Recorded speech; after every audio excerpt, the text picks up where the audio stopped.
হ্যাঁ, অপরূপা চাঁদ, তুমি শুরু করো তোমার প্রেজেন্টেশন, মিনি প্রেজেন্টেশন। দেখা যাচ্ছে? হ্যাঁ। নমস্কার, আমি দুর্গাপুর গভর্নমেন্ট কলেজের সেকেন্ড সেমিস্টারের ফিলোসফি অনার্সের ছাত্রী। আমার নাম অপরূপা চন্দ। আজকে আমাদের টপিক হচ্ছে mindfulness and habits to create mindfulness, অর্থাৎ মননশীলতা এবং মননশীলতা গড়ে তোলার নানান অভ্যাস। তো প্রথমেই আমরা জানবো যে মননশীলতা কি। মননশীলতা হলো একটি শক্তিশালী অভ্যাস যা সুস্থতা বাড়াতে, চাপ কমাতে এবং ফোকাস করতে উন্নত করে। এটি চিন্তা ভাবনা, আবেগ এবং সংবেদন সম্পর্কে সচেতনতা গড়ে তুলতে সাহায্য করে।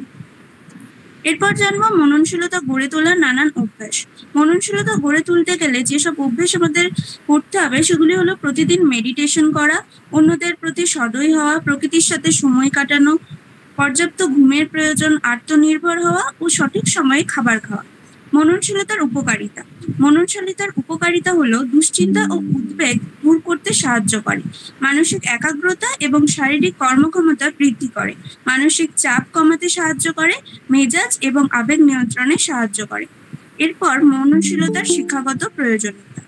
শিক্ষাগত প্রয়োজনীয়তায় মননশীলতা আমাদেরকে বিজ্ঞান সম্পর্কে জানতে সাহায্য করে, আত্মসচেতনতা, সহানুভূতি, গ্রহণযোগ্যতা ও মানসিক বুদ্ধিমত্তা ইত্যাদি উপলব্ধি করতে সাহায্য করে, মনোযোগের পরিধি এবং একাগ্রতাকে উন্নত করে, দায়িত্বশীল সিদ্ধান্ত গ্রহণে সহায়তা করে, দৈনন্দিন জীবনে চাপ কমাতে ও পাঠ্য বিষয়ে মনোযোগ দিতে সাহায্য করে।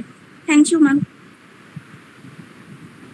ভালো বলেছো অপরূপা, সুন্দর বলেছো, কিন্তু এইখানে দুটো জিনিস আমি তোমাকে একটু বলবো, যে অন্যদের প্রতি সদয় হওয়া বা সহৃদয় হওয়া, এইটা কিভাবে মননশীলতার সাথে জুড়ে আছে, এটা কিভাবে মননশীলতার এক ধরনের অভ্যাস করা, কিভাবে বোঝাচ্ছি?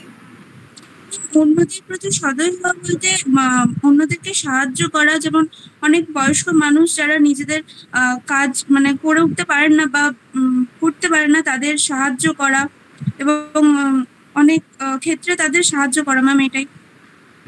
হ্যাঁ, সাহায্য তো করলাম, সেখানে আমার মননশীলতা কি করে বোঝা গেল?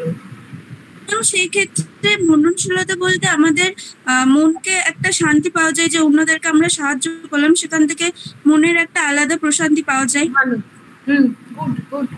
আচ্ছা, আর আরেকটা আমি বলতে চাইছি তোমায়, এখানে দায়িত্বশীল সিদ্ধান্ত নেওয়া শুধু বলতে চাইছো না তুমি, মননশীলতার শিক্ষাগত প্রয়োজনীয় মানে educational value, it is a very good slide. হ্যাঁ, প্রথমে আমি বলি যে এই স্লাইডটা খুব আমার ভালো লেগেছে, যে তুমি মননশীলতা শুধু নয়, তুমি তার প্রয়োজনীয়তা এবং শিক্ষাগত প্রয়োজনীয়তার উপরে কথা বলছো, কিন্তু এই লাইনটার একটু মানে যদি বুঝিয়ে দিতে, যে দায়িত্বশীল সিদ্ধান্ত গ্রহণ করাতে সহায়ক হয়। আমাদের মেডিটেশন করলে যেমন মন প্রশান্ত হয়, সেখান থেকে আমাদের মানে দায়িত্বশীল সিদ্ধান্ত গ্রহণে সাহায্য করে। মানে আমরা মননশীলতার মধ্যে যদি না থাকি তাহলে অনেক ভুলভাল ডিসিশন নিয়ে ফেলি, কিন্তু আমরা যদি প্রতিদিন মেডিটেশন করি বা মনকে শান্ত রাখি, মননশীলতার মধ্যে থাকি, তাহলে আমরা দায়িত্বশীল সিদ্ধান্ত গ্রহণ করতে পারবো। আচ্ছা, বাহ, খুব ভালো। ঠিক আছে, তাহলে অপরূপারটা প্রেজেন্টেশন শেষ হলো।